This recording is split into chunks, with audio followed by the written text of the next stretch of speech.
Zach Eflin. Zach Eflin with a complete game? Gabe Kapler allowing a complete game to happen? Whoa! As the Phillies win 5-1, they're now 16-12 on the season, and after the brutal Game 1 loss in extras that I still always mention in every game this series, after that performance, we end up winning 3 straight. We take the series 3-1, and it's solid. It's very solid. But what a game by Zach Eflin. 7 hits, 1 earned run, which shouldn't have even happened, and we will get to that because Cesar Hernandez, what the hell are you doing? 3 strikeouts, 106 pitches total. He was just effective all day long, working the strike zone. Using these off-speed pitches. He had the sinker going, the cutter going, at times the slider going. Did he mix in a curveball? Who's your daddy? What's he do? He was just great and really a difference maker today on the bump, and that's really solid out of him. He needs to take this and roll with it. This is a big-time accomplishment, and he was such a difference maker out there. I know it's a Miami Marlins lineup you're going up against, but Zach Eflin had it going today. He was fantastic and at the top of his game. I love it, I love it, I love it, I love it. 25 times, first pitch was a strike. He was dialed in.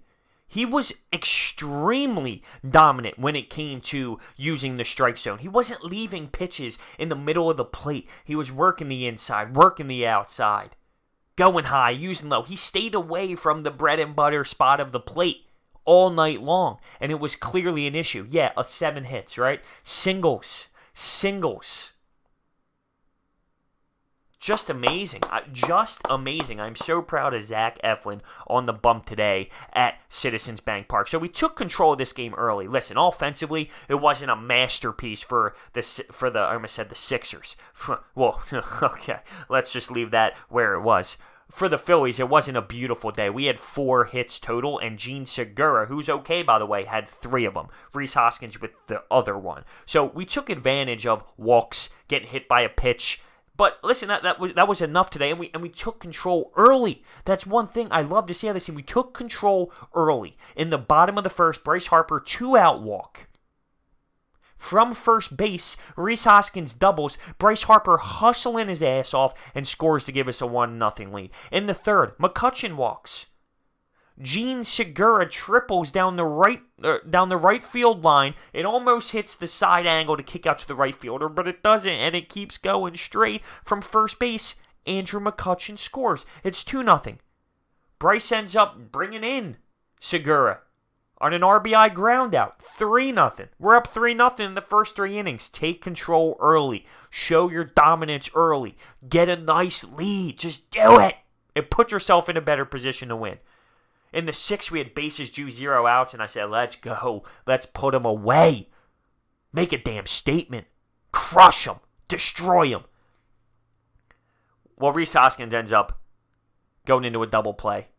We did leave a guy on third who ends up scoring because of some sloppy throwing by the Marlins.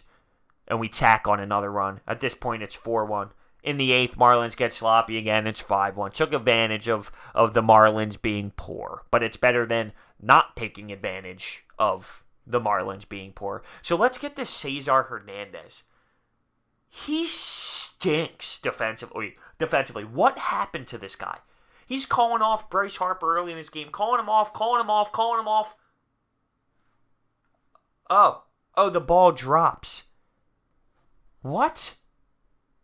Then, a ground ball up the middle, he's going to his right, trying to make a throw back to first base, when Jean Segura is going to his left, behind second base, in a better position to make a throw, which probably would have happened, and Cesar picks it off in front of him there, and makes no play, and they score a run. Come on, where's the IQ?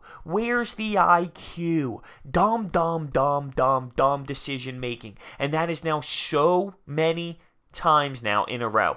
I'm just spitballing off the top of my head, but it might be 6 or 7 games now in a row where Cesar Hernandez has been pathetic. Bold that word, pathetic defensively. Scott Kingery has to come back soon. You're allowed to make errors. It's okay to make an error.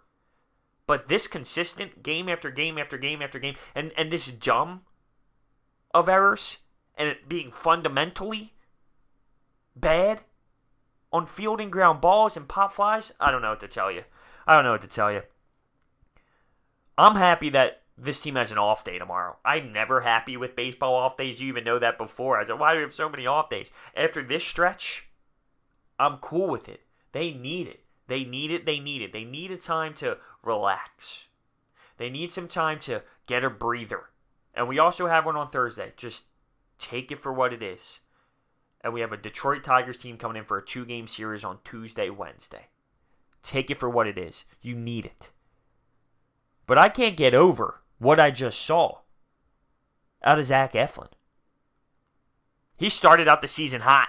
Then he mixed in a Zach Eflin day that we probably all expected. This was perfection. And it wasn't a day where he was striking out a lot. It wasn't a day where it was swinging and missing. But it was location. It was putting the pitches where he needed them to be. The sinkers, the cutters.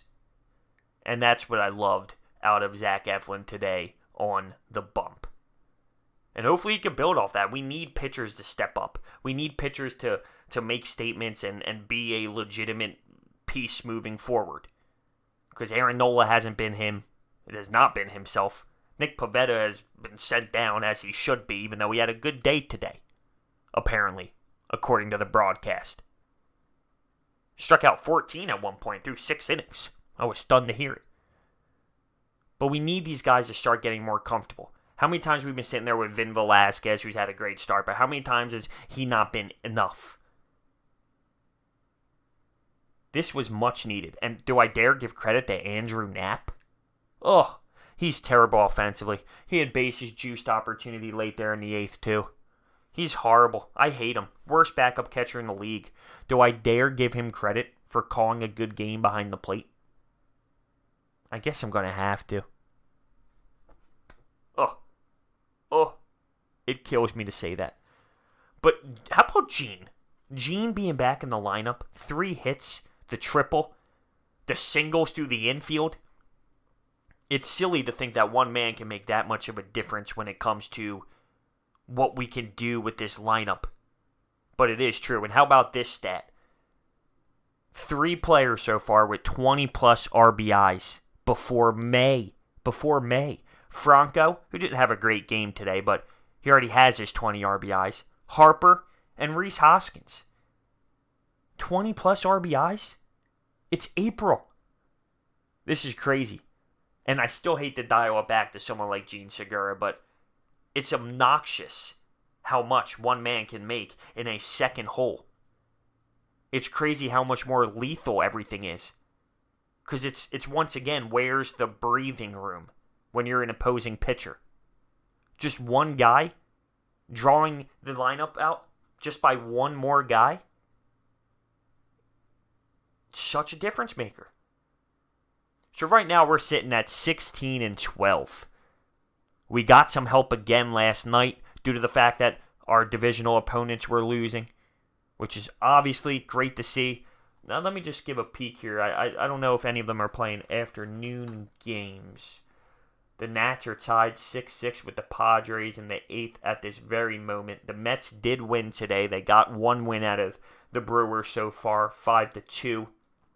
And the Braves are down 6-5 to the Rockies. So, some teams got wins. It is what it is. We can only control our own destiny. And right now, I'm okay with where we're at. We picked it up. We win the series 3-1. And let's give him credit. Zach Eflin, A+ day. Let me know your thoughts in the comment section on Zach Eflin, on the Phillies, on the series, 3-1 series. It started out ugly. You're not going to win every game against the Marlins. I'll take 3-1 at home. We get an off day. Kick back, relax with. Enjoy it. But while you enjoy it, realize the Sixers have a big playoff game. So I don't know if you're enjoying it if it looks like anything like Game 1. But that's reality. Thanks for watching. See you guys next time.